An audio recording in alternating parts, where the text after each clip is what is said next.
Hi, my name is Michael Chikeen. The smartest people I've met have one common belief, that us silly humans really don't know much. For example, we still don't know why planes stay in the air, or how Tylenol or even gravity works. Yeah, gravity. Look it up. In today's distracted, clickbait, misinformation age, I wish we could all be less certain, more humble, and a lot more curious. Admittedly, I've been known to struggle with all three. So no more, no less, this show is my attempt to be that change.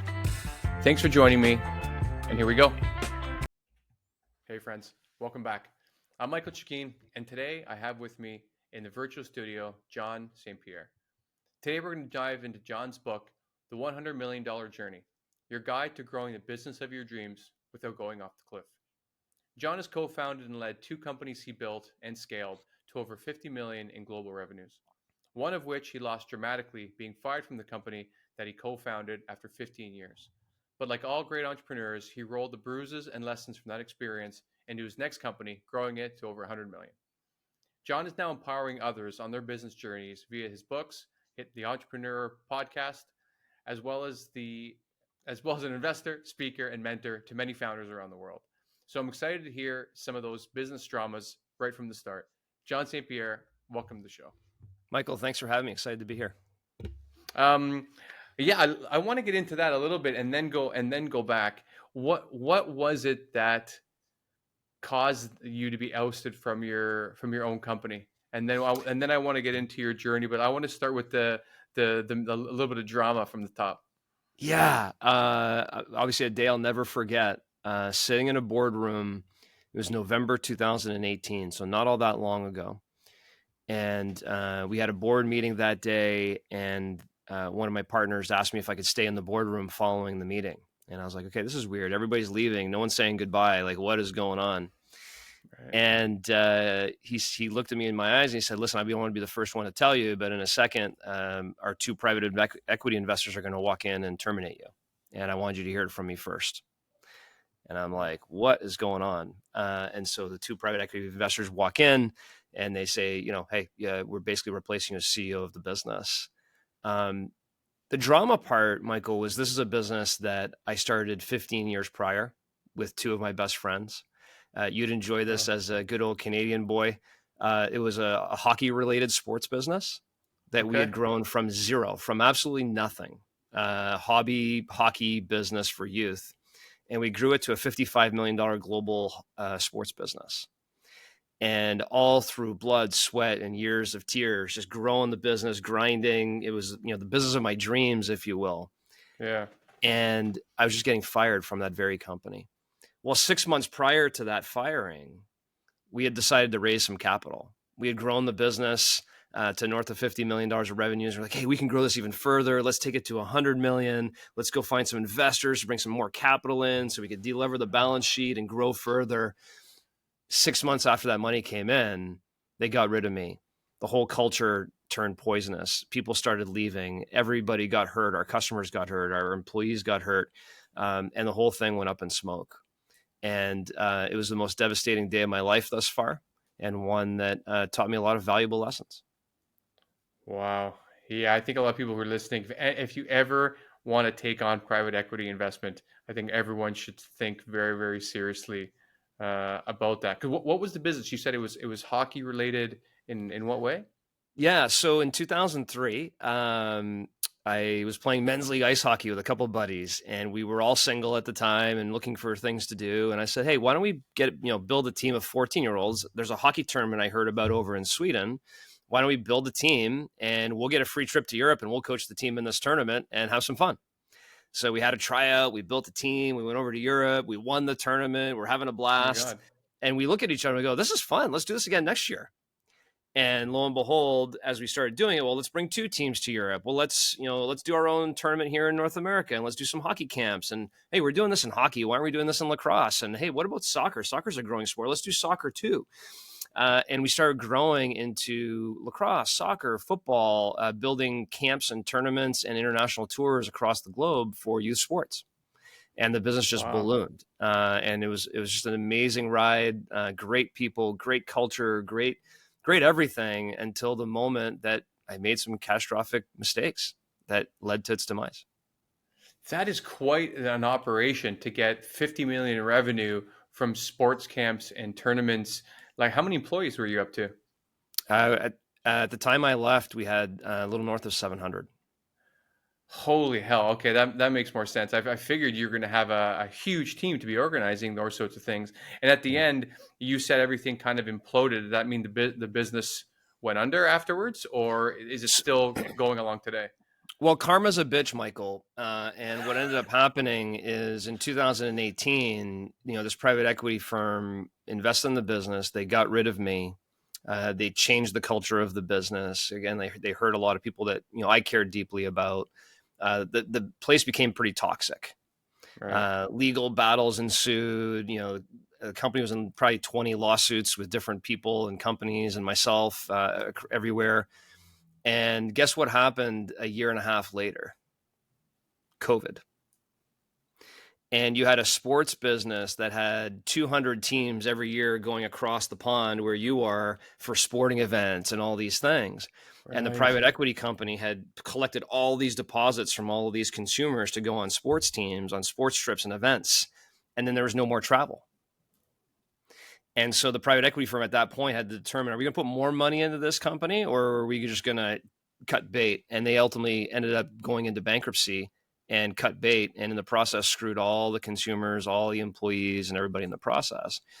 And, Oh, by wow. doing that, the company basically went into, a trustee's hands, and the assets were sold off. Unbelievable. Because in let's say there was no outside money in there, how could you guys have? I never even thought of things like that during COVID, like businesses like that. How would you guys been able to have kept afloat? Because obviously, for at Yeah. least 2020 and most of 2021, US was probably different than Canada, but they weren't really having these sports leagues. So would you guys have just maybe kept some people on retainer for a bit, or said like, listen, we can't pay you now, but when we come back, everyone has their job back. Like, what could have been done? Yeah. Well, I've been asked that question. Like, I've been asked, if you were never fired and you never brought in the private equity money. So let's go back to sequence. If I had never brought Yeah, in the private equity money and I had never yeah, therefore been fired, and I had been the CEO, 2 years later when this COVID crisis happened, right. would we have survived? And my answer is absolutely, we would have survived. That's what entrepreneurship is. That's what persevering through tough times is. We persevered through the 2008 recession, 2012. We would have persevered. It would not have been pretty. We would have Yeah, definitely had to lay people off. We would have had to stop doing some of the things we were doing. We would have had to catch our breath. And the reason why I know that for certain is when the company went into bankruptcy, many people came and purchased all those assets back, including myself. I ended up acquiring some of their hockey assets back, and a few other assets. And right. all of those companies are now thriving again today. So it would have not been easy, but we would have survived. That, for sure, would have been a tough time. But it was a lot easier for them to look at it from a private equity perspective and go, "Hey, this is a tax write off. Let's just cut bait. This is not worth Uh, the effort, right?" that stuff Whereas I drives me would have, crazy. yeah. Whereas for me, that was my blood. I had the logo of this company tattooed on my forehead. My kids had a tattoo. Like, this was our company, right? Would not Right, have been pretty. Would have persevered, but when you put it in different hands, then you have a different fate. right. Because was this the first business that you had started?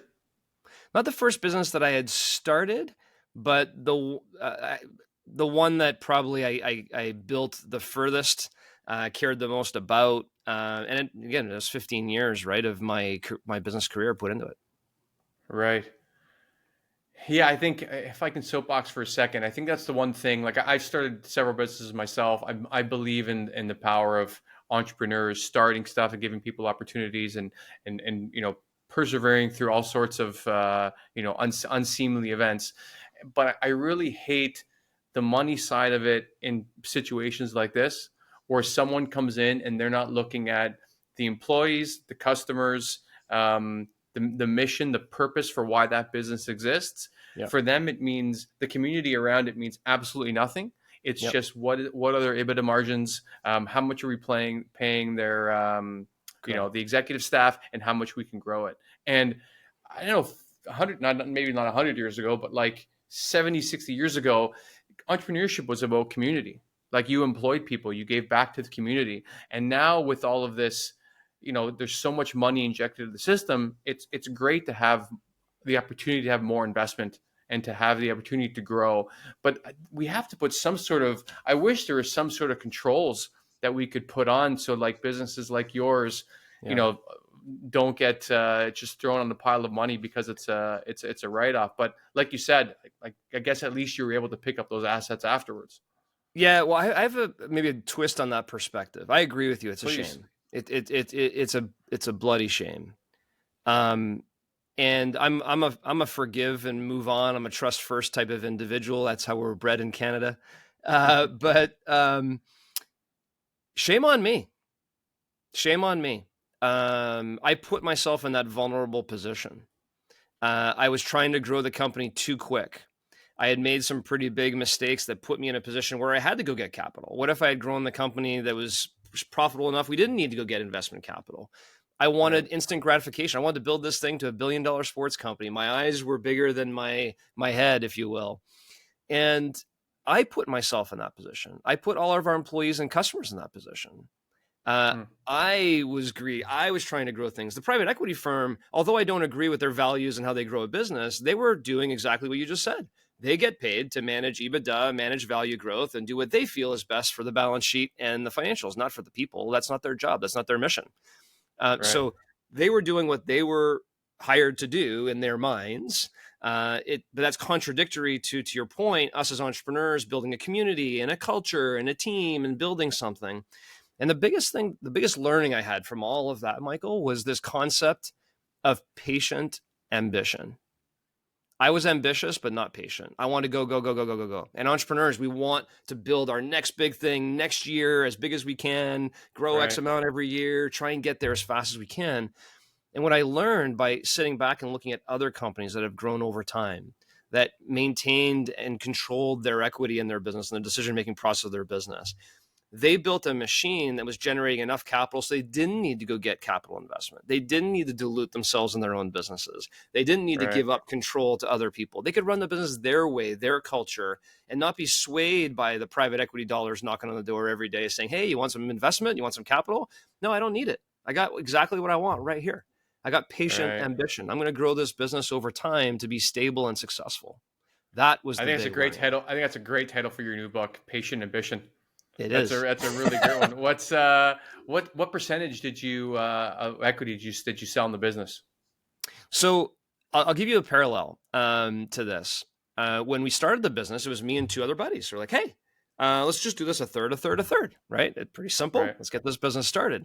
Well, at the time I got fired from the company, I owned 8% of the business, right? Hmm. Why? Because I decided to exchange chips for some dollars or get some capital into the business to grow further, thinking that, well, it's okay if I own 8% of the company's this big versus Right. the other way around. Let me try and gain more equity in this business.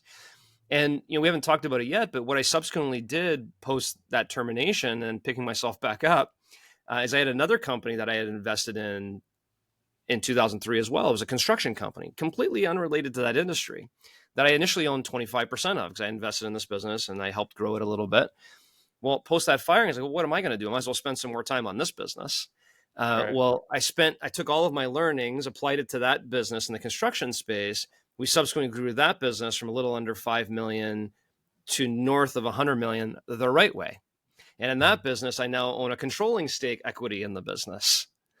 I Right. learned that equity is the key to everything in business, not getting there. I'd rather own 100% of a $10 million business than 10% of a $100 million business. It's the same equity Right. value, but in one I have more control over its destination. Right.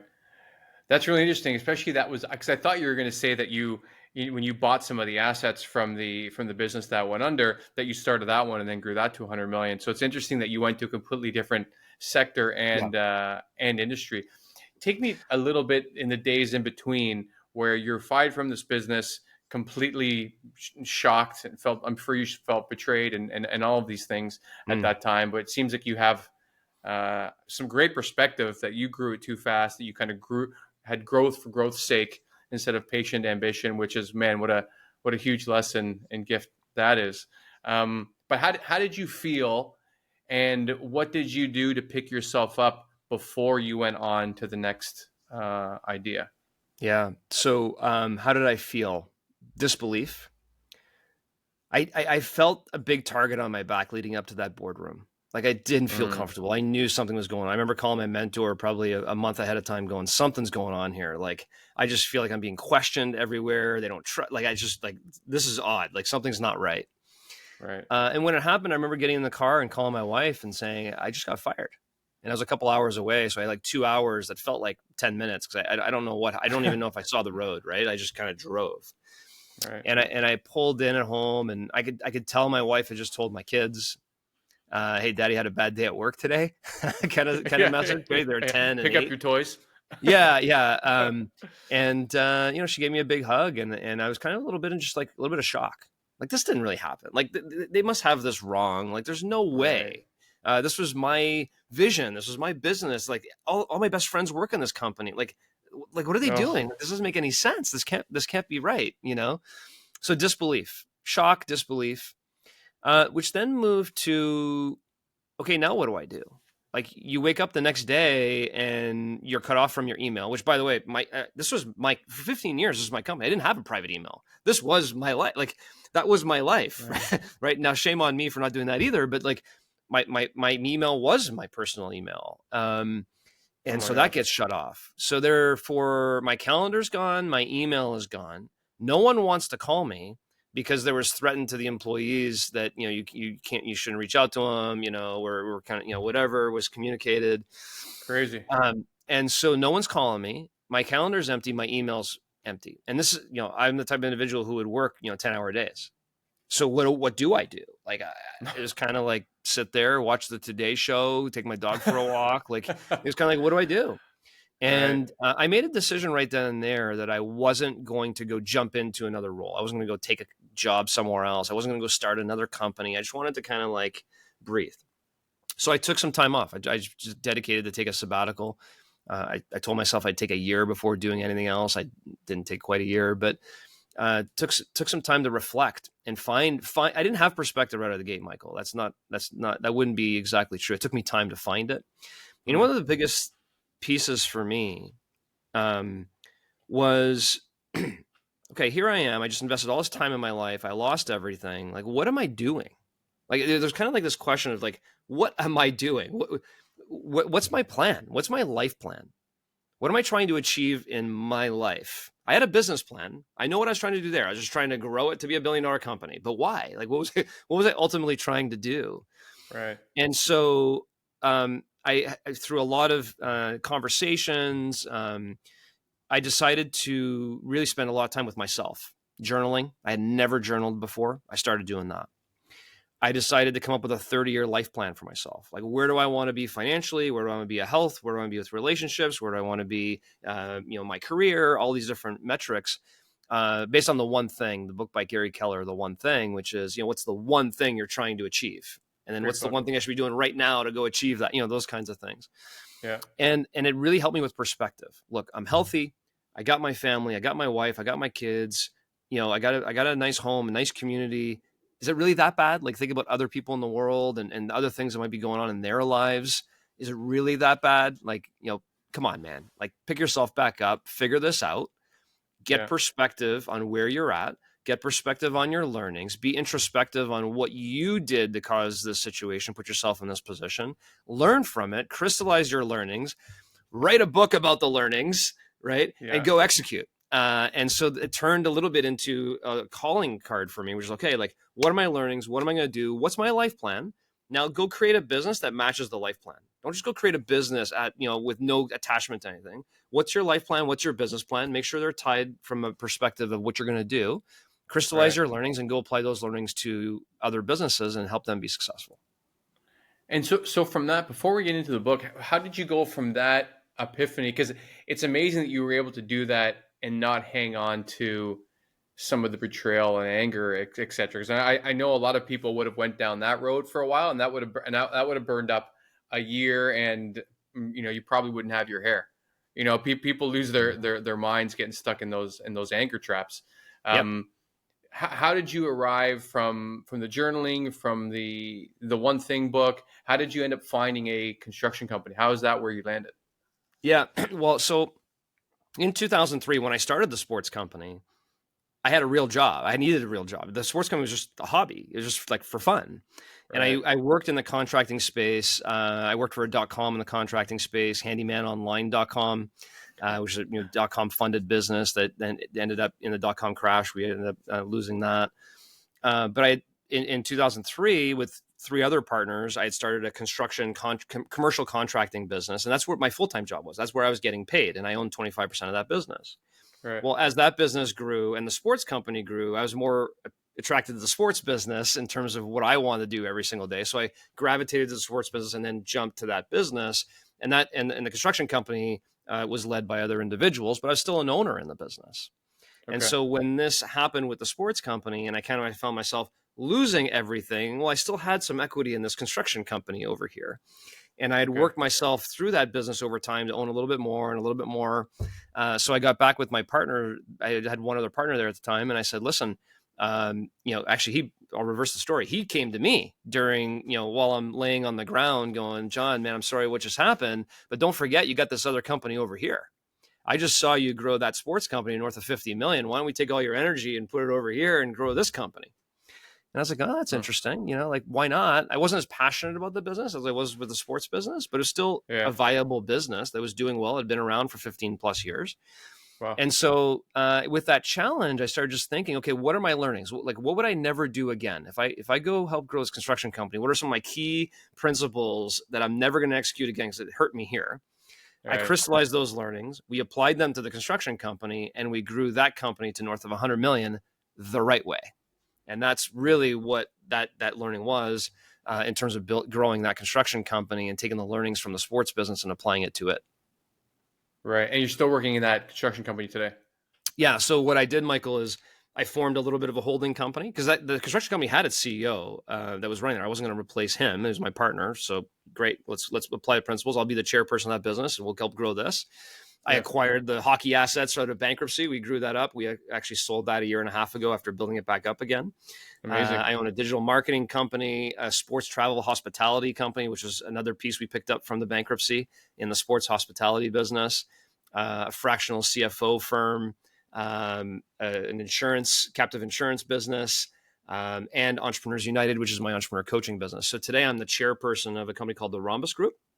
And Yeah. we have 6 companies within the Rhombus Group totaling around $120 million in annual revenues. And I coach the entrepreneurs that run those companies. And I coach entrepreneurs in their own businesses to help them grow the business of their dreams without going off the cliff, which is the subtitle of the book. Wow. Yeah, that's great. I mean, like, it seems like you have so much experience to pour into it. I think every entrepreneur, at least, communities that I've been in and friends that I've spoken to, most people, if they knew how hard starting a business would be, would have never started it. Yeah. And sometimes when you go back into it, you're kind of just, I think there's something where we're miswired, where optimism is more of the idea, or maybe it's disassociative from the negative ideas that we're like, oh no, this should be no problem. And then, Yeah. as you know, with anything in business, it always takes longer, and it's worse than you thought it was going to be. It's more challenging than you thought it was going to be.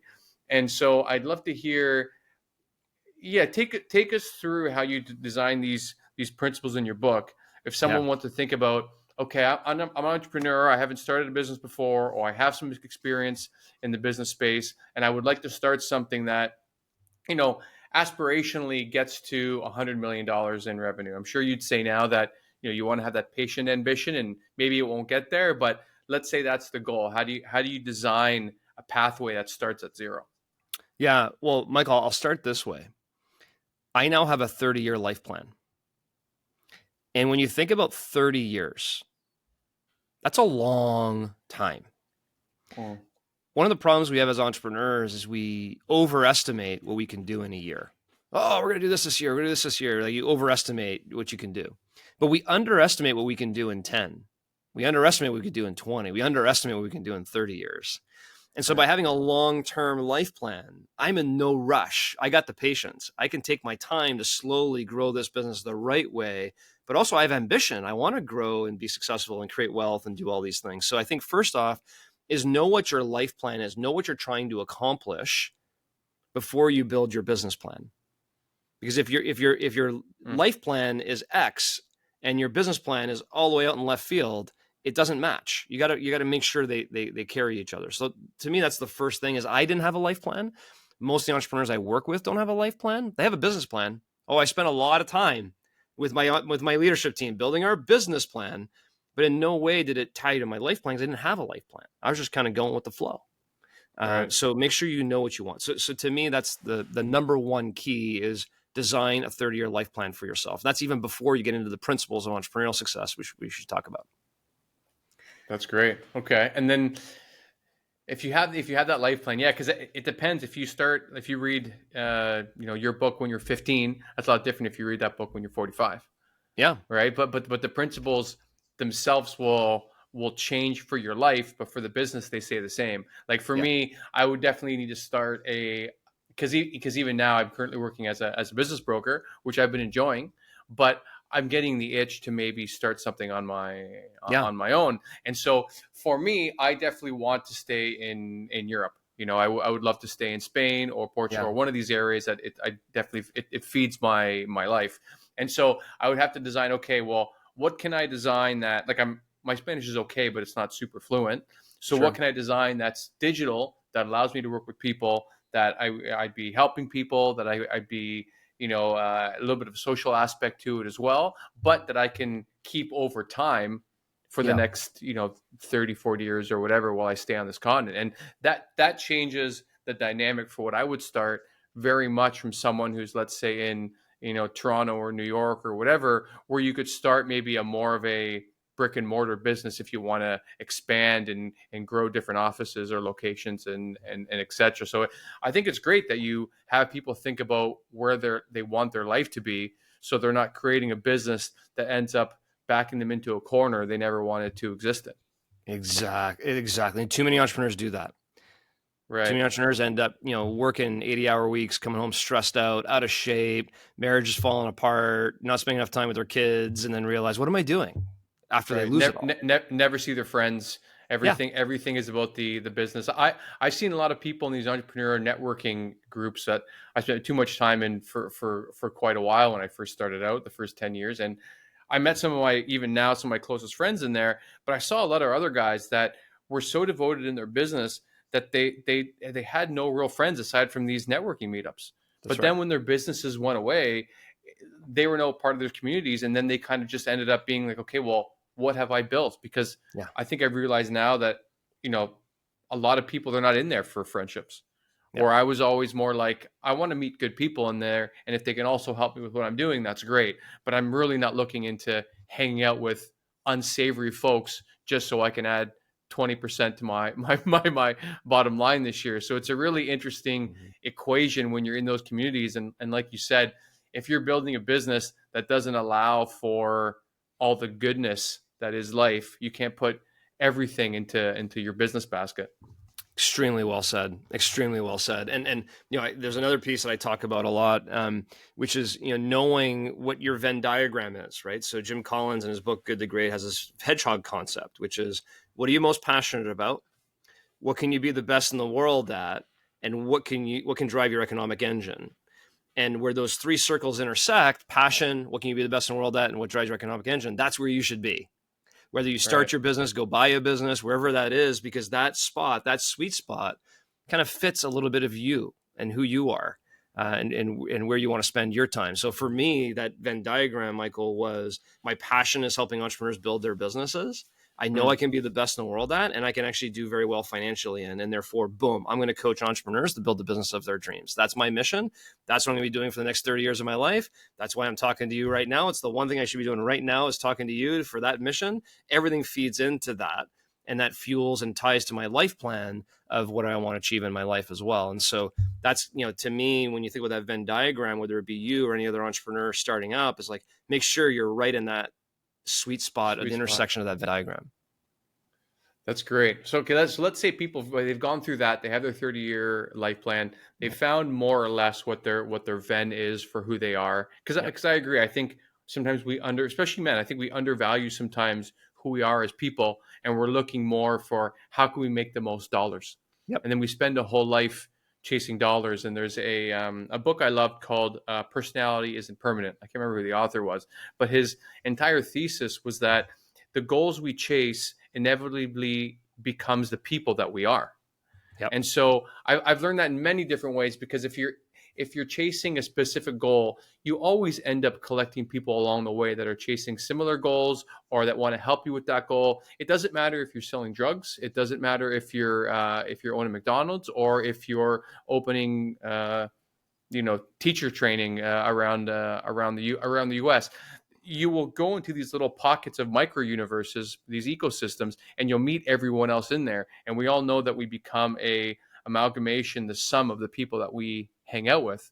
And so I think of that concept all the time. So that's why I think how important it is, how you said, to realize where that special part is of you that you can add to this. And it's normally not going to be something only chasing dollars. It'll really be something that I think is more special. So Yeah. I'd love you to take me through now that Mhm. you have this Venn and all these things. How do you design this business that's going to go from zero to 200? Yeah. So I'll go through the 7 principles of entrepreneurial success. That basically boiled down to my learnings. And what was interesting is I interviewed a lot of other entrepreneurs that had failed and succeeded, and I walked them through these 7 principles. And to a T, I was like, "What's missing? Like, what else would you add here? What's different?" And they seem to really match up against other people's experiences as well. So I'll run through them real quick, Michael, and you tell me if you want to dive into any of them specifically. Sure.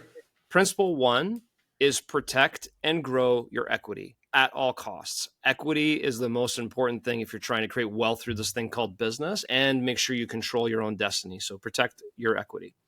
2, build your own capital. If you don't build your own capital for growth, if you don't build enough capital in your business to reinvest in your business's growth, A, you're never going to grow, but then B, whenever situations arise, you're going to be going to banks to get loans, investors to come in your business, which then violates principle 1 because you're going to sell some equity. So build your own capital for All right. growth. Number 3 is reinvest smartly. Way too many times as entrepreneurs, we chase the shiny objects. We have a successful business, and therefore we start doing other things and verticals that actually spend a lot of the cash that you're generating, and it doesn't Right. generate more capital. Therefore, you need more loans or bank finance investment than you. So you violate principle 1 and 2 if you don't reinvest smartly in principle 3. Principle 4 is build a culture of entrepreneurs. So bring people onto your team that think entrepreneurially, that want to treat your business like their own. Maybe tie them to the success of the business. Give them an opportunity to create wealth through your business as well, potentially. There's some Hmm. vehicles and ways to do that don't violate principle 1, which is protecting your equity. You can, Right. give them phantom shares. You can have them participate in the profitability every year of the business as bonuses. There's other ways to do it, but make sure that they are a part of the culture and they are entrepreneurs within your business. Principle 5 is protect the house. Way too many times entrepreneurs build this nice business, but they leave vulnerabilities. An employee leaves, and big thing in the United States is just frivolous lawsuits from employees that leave. Right? If you terminate somebody, there's always some discrimination, some this, some that. That's It's a very crazy. litigious society, right? Make sure Yeah. your vulnerabilities are protected. Your customer risk is protected. That there's stuff going on right now with scams and wire frauds and all these things that are going on. I had a business once, Michael, that ended up wiring $200,000 to Hong Kong in a phishing scam. Right. So the stuff like that is happening. How are you protecting your business and Yeah. at all costs? Principle 6 is how do you access owners' liquidity? So you're building this business. How do you access some of the liquidity to reward yourself while also keeping cash in the business to reinvest? How are you protecting against taxation? Taxation's big in a lot of areas, right? Canada and US particularly, like a lot of your profits go to taxes. Well, that's money you don't have to reinvest in your business. So how can you Right. structure your business in ways that your business can maintain some of its cash flow, but as an owner, you can enjoy the rewards? And then principle 7, which is where a lot of entrepreneurs never get, and it's the most critical spot, is how can you replace yourself in every single role of the business so you can move from CEO to chairperson? So you don't have to operate this business every single day. The business can operate without you and be successful and profitable. So you can go spend your time potentially on other business ventures, social needs, family, real estate investments, other passive. You can do other things with your time as an entrepreneur, as opposed to being the slave to your own business and buying yourself a Right. job. So those are the 7 principles of entrepreneurial success. And you have to do them sequentially, because if if you miss one, it can destroy the other ones below it. Right. That's great. The last one I've specifically seen at all levels of business. I have friends who have businesses that do maybe half a million or a million a year in profit. I've seen larger clients that I've worked with that are anywhere from 10 to $50 million in enterprise value, and it's hard for some people to hire people around them. They kind of don't want to be chairperson because they want so much control. And I think Yep. there's an element of truth to that. I think, founder run businesses normally tend to be a bit more successful because there is that fire and passion for this thing that they've grown and raised for so many years. But like you said, you want to build a business that is thriving, that is working well, that works well without you.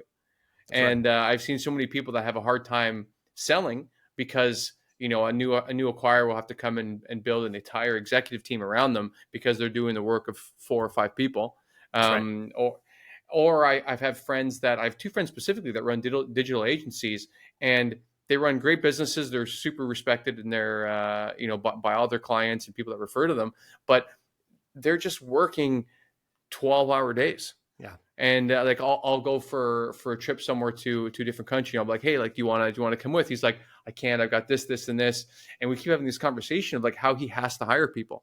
Yeah. I go, man, like you're supposed to be running the business, not being the most overworked employee in the business. Yes. So how do you coach people to be able to let go a little bit? Because if you don't have that freedom, well, then what are you doing? You're just creating so much more stress in your life. Yeah. Are you running the business, or is the business running you? Right. Are you a Right. And I slave to can your relate business? to that for sure. Like I'm sure Yeah. you said you used to work, 10-hour days or whatever. Yeah. I had a couple e-commerce brands that I built and sold as well. And I was the exact same. I Yep. mean, I would be, I'm constantly thinking of, okay, how can I grow this? What's a new marketing strategy we can use? Is our wholesaler happy about this? Is there some sort of way that I can position it that gives us a better deal? Like there's always something that's running in the background, That's and right. it's hard not to offload that because you feel like there's so much going on in your mind, which means that you're being more effective and you have more control. But sometimes you're just losing your mind. Yeah. So how do you approach that final principle? Yes. So, well, first off, I'd say I'm never going to stop working. I'm never going to stop working, to your point, 8 to 10 hour days, because my mind never stops and I'm always thinking, I'm Right. always doing things. That doesn't mean that I have to do everything in my company all the time. And where I think entrepreneurs really fail is principle 4. They don't know how to build a culture of entrepreneurship within their business, where they hire the right people that match their core values and beliefs, that they give them opportunities to succeed and fail, that they train them appropriately, onboard them appropriately, create a culture within their business that's entrepreneurial, so everybody cares about the revenue and the margins and the profits and not overspending, and everybody cares about the business like it's their own. And if you think Right. about where we started, like I said, the first thing you got to do is know what your 30-year life plan is. Well, if your 30-year life plan is to run your business 80 hours a week, completely stressed out, not spending enough time with your family, being a slave to your business and all that kind of stuff, then you're doing the right thing.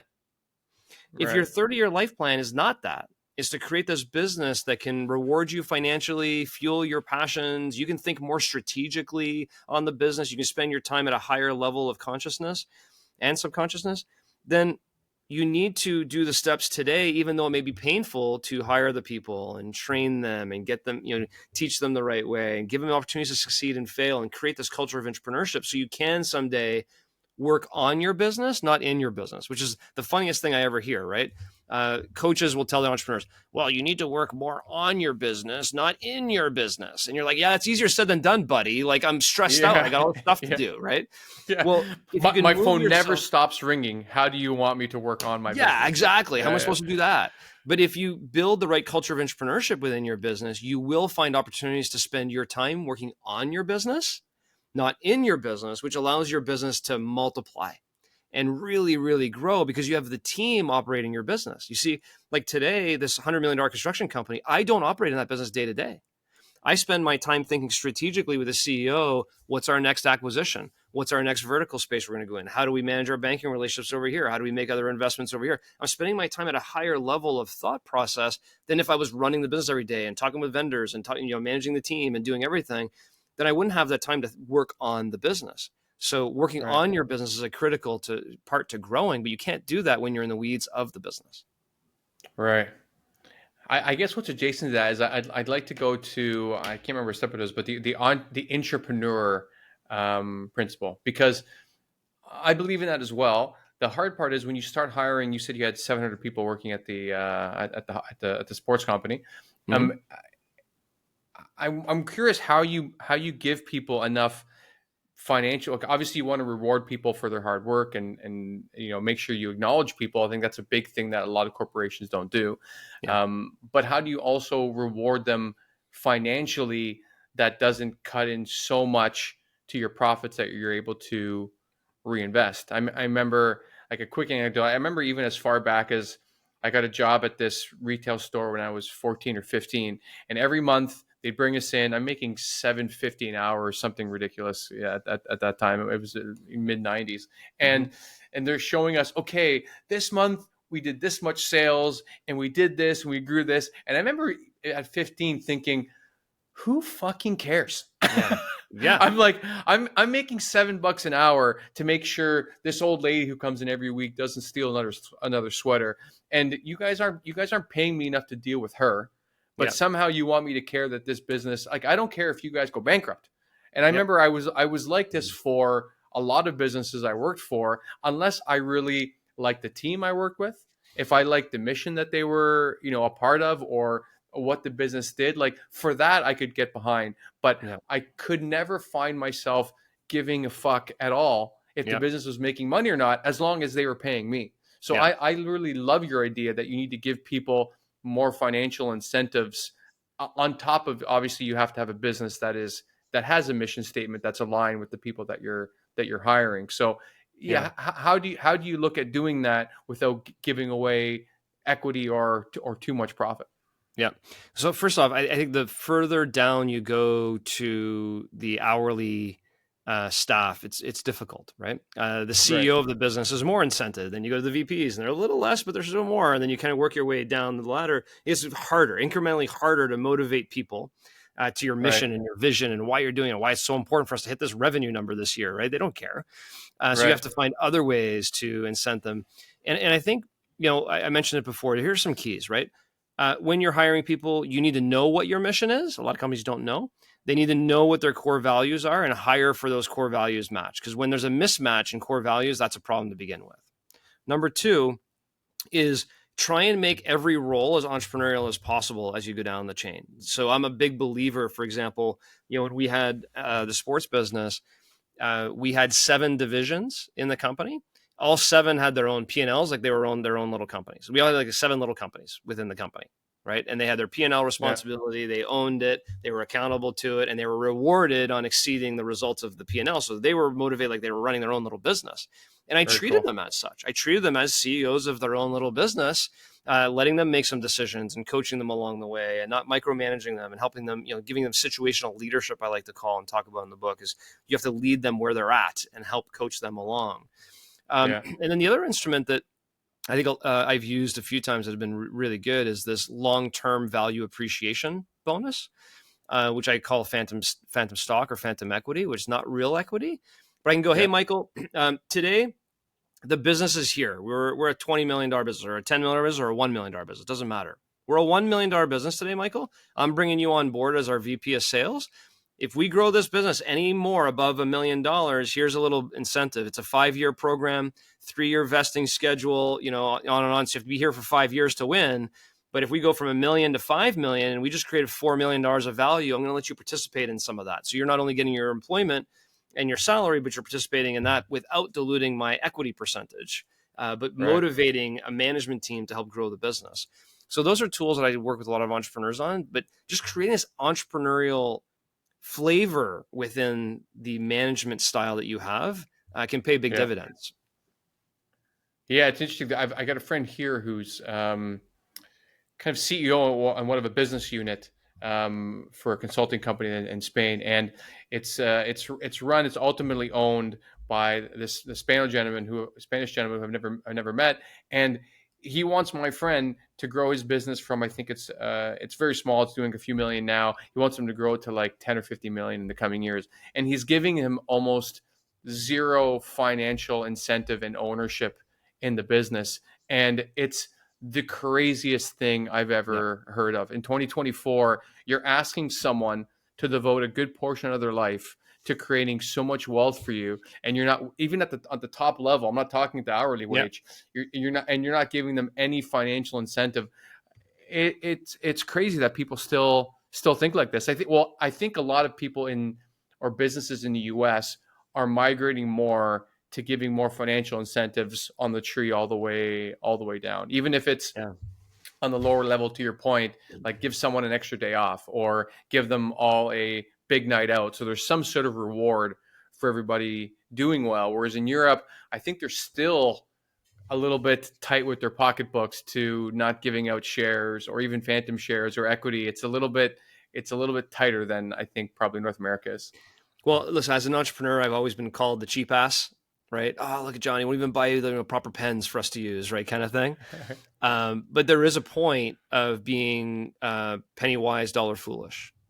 Right. And I think that's a good example of it because your team is the one who's going to if you can fuel their fire to grow and help them succeed, help them create wealth for themselves, help their balance sheets as individuals grow, they're going to be even more committed to your business, put in more hours, work harder, help relieve stress from you. There's a lot of reasons why that makes sense. And it is Mm, interesting culturally how that hasn't necessarily translated, but there's a lot of businesses here in the US as well that don't think the same way. Which, right. you said you're a business broker, Michael, and like, talking about startups. And, one of the things that could be really, really interesting for entrepreneurs is go buy one of those businesses that's already established as a nice little business, but the owner's kind of tapped out. Go buy that business and change the culture into a culture of entrepreneurship and watch it flourish. Right. There's a lot of opportunities like that exist with baby boomers kind of going out and wanting to exit their businesses, but their cultures are run like it's 1960. Definitely, I'm seeing that now with a couple engineering and construction firms I'm working with. Amazing entrepreneurs have built incredible businesses. Some family run, some not. But yeah, it's the same idea that they're just taking on so much work themselves instead of like building a really great team around them. I guess the flip side of the principles that you mentioned that I think people equally benefit from is what things should you avoid when you're trying to build or these businesses? Like what mistakes that you've learned are like the big ones that you should look for those potholes. Because what I've found is that if you find enough mistakes to be aware of, and or enough, how do you say, lava pits or quicksand, Yep. if you can just avoid those things, you can make it so much farther than even if you're not following all of these principles. You're not catastrophically destroying your business. Is there anything that off the top of your head or over so much experience that you've had that you're like you should really be on the lookout for X, Y, and Z if you're an entrepreneur? Do not give away or sell your equity. Way too many. I mean, think about my first story. They were my best friends, by the way. But I have this idea. It was kind of an idea that I generated. I had some capital I could have infused in it. And I said, hey, let's start this business and let's just own it a third, a third, a third. Hey, Michael, Right. come work for my company. I'll give you 10%. These things happen all the time. Entrepreneurs just kind of give away their Uh, equity like it's playing cards. Like, yeah, here you go. Like, here's some, let's get this thing going, right?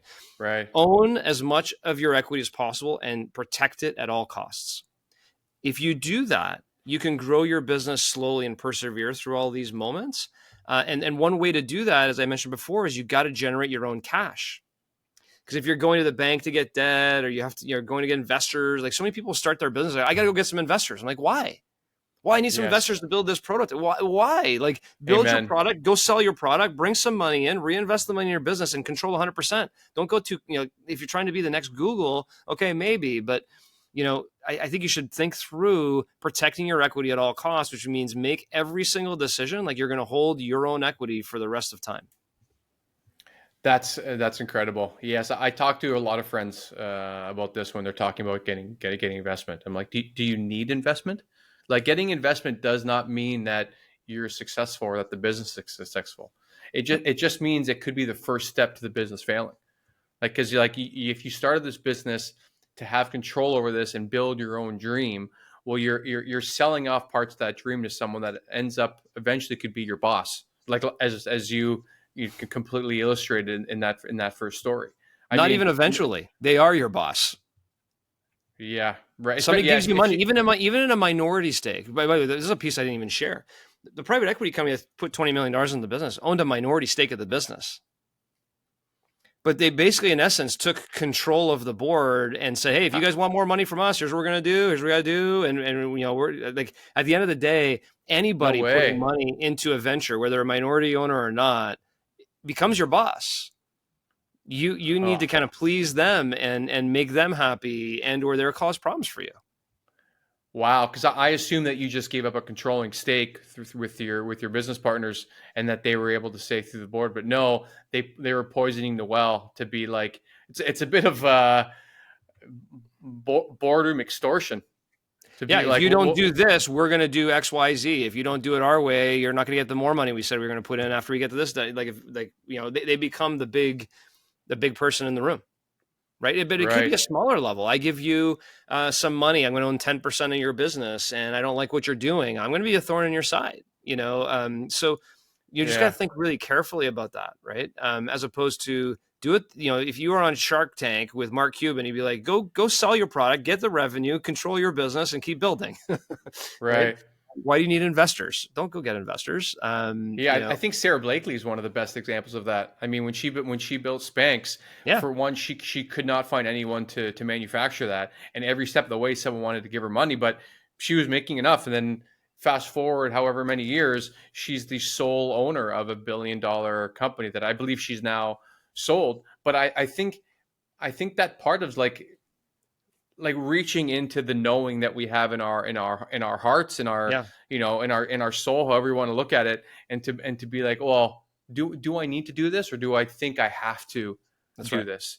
That's right. And if you have patient ambition, then you end up being a lot more in control. I really hope you use that as the title for your next book. Already in progress, my friend. Yeah. It's Already in so great. progress. Okay. Yeah. When is that book going to come out? Probably 26. Okay. I've had such a shitty writing year. If you could give me now to go tangential for a second, what is your practice with all the things that you're doing? What's your practice to make sure that you're putting a dent in that book every day? So these conversations, Hmm. hopefully I'm in the application process right now, or the audition process, I should say, for a TEDx talk coming up Cool. on this particular big idea and subject. So the talking track is around that. And I already have, kind of the outline of where that's at. I think the timing for me is specifically because I just launched my first book, The $100 Million Journey, and a lot of focus is on that one. I'm kind of spacing that particular project out, but it's a project for 2025 for me that, will be ready for release in 2026. Okay, and it's going to be in the entrepreneur space, I imagine. No, not necessarily, but because I think that concept of patient ambition applies to everything. Everything. If Yeah, I you think you're think right. about our kids, if you think about finding a mate, if you think about careers, even if you're not starting a business, your career, having patient ambition, to not just jump ship if you don't like something, and find the right company and persevere through some of the moments. That CEOs of some of these large companies, because they've been there 30 years, they've worked Right. through those opportunities. So patient ambition applies to a lot of things in life. So it's not necessarily going to be just a business book, but unfortunately, because of my background, probably be slightly angled that way. Right. Yeah, because I think there's a lot of power there to being more patient. I think Yeah. once we hit a part of impatience, in any part of our life, like you were alluding to, I think we end up making decisions that aren't core to what we feel or what we believe. We Amen. just we have this anxious need to do something, and we ended up doing something that is wrong. Like I've made these decisions as well, and I try to Yep. be really, really aware of these things in all parts of my life. So you definitely got a reader on board whenever that book comes out. I guess I want to be respectful of your time. So as we wind up, what would you say to someone now who's looking? Because if someone's picked a business and they've started it and they're down that road, I think every one of those principles I Mhm. know intimately would be super helpful from the businesses that I've started and run.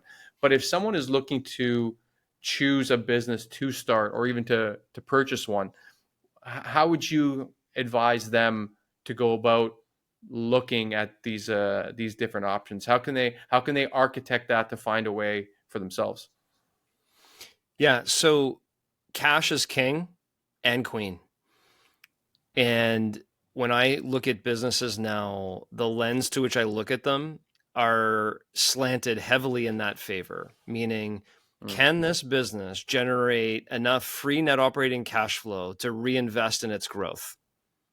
There's something called, Michael, the self-financeable growth rate, the SFG rate. How fast can your company afford to grow? So, based on the net operating cash it generates, how much of that cash can become fuel to reinvest in sales and marketing, all these different things for it to grow even further? Because if you don't have a strong self-financeable growth rate and your business is just making enough money to pay yourself and you can't reinvest in its growth, your business is going to become a lifestyle, but it's just going to stay there. You're not going to be able to grow it.